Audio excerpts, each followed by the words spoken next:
Well, today I want to tell you about the number one sales and marketing tactic that you should never use if you are a music teacher or a music school owner. And the reason I'm talking about this is because I had it done to me recently when I was shopping for a spa pool. My wife and I have decided, man, one of our dream things that we'd like to have out on the deck is a spa pool. And so I went to a spa shop to look at, in some countries you call them jacuzzis, we call them spa pools here in New Zealand. And I went to the spa shop and I had heard that the guy that runs the shop is really passionate about his spa pools.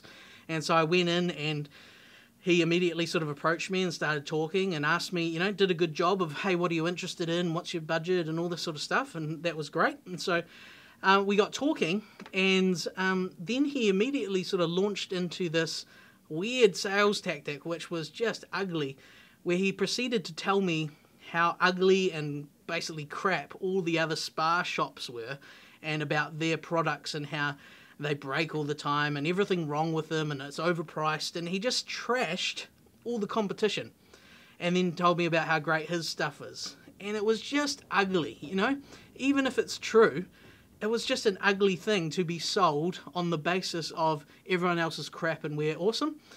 And so that is such a key thing to learn. Remember that if we're teaching music, music is something that permeates our whole culture and our lives, and so there are loads of music teachers. If you run a music school, chances are there are quite a few music schools in your area, in your city, in your town, or whatever. And so you are going to have competition. And so you never want to trash the competition as your basis for selling yourself. You don't want to push other people down to try and stand on them to look good. But people are going to ask you how things compare. And even as a good example is our Build a Music School program, right? Our BAM squad. We are the number one program online for this sort of thing if you want to take your music teaching business serious. And there are a lot of people doing it on a much lower scale, and it's not good. But I'm not going to stand here as a marketing tool and point out such and such from this country is running this program and it's rubbish because of this, this, and this. This person over here, she's doing it this way and she doesn't even know what she's talking about and it's rubbish because this, this, and this. And so therefore you need my program. I'm not going to do that because that's just ugly. And so what do we need to do instead? Well, we need to focus on why you are the best option and what people will experience if they come and learn with you. And so you need to find nice ways to talk about the competition that doesn't trash them, but turns the conversation back to focusing on why you are the best option. And so that is a really key thing to think about, and something that you want to make sure you have talked to your team about. If you have any sort of extra team members, tutors, admin people, and you want to say, hey, let's have a conversation about how we would interact with a customer who might say, hey, we're thinking between your school and this other school, or your piano lessons and this other lady's piano lessons.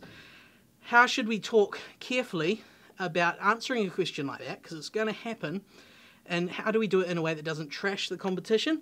But how do we answer, well, what does make us the best? Why are we the one that they should choose and come and learn with? Why do we have the best experience on offer for their child or for their adult lessons in general? So have a good conversation about that. If you're just working on your own, think, how would you answer that question? How can you do it in a way to acknowledge that there are other people out there, and many of them will be good, but why are you the best? What separates you? And for goodness sake, never trash the competition and name them and talk about why they are worse. It's just ugly. So there we go. There's my little tip for today. The number one sales tactic, if you're a music teacher, music school owner, you should never use, because you don't make the other schools look bad. You make yourself look bad when you do it. There we go. I hope that is helpful for you today.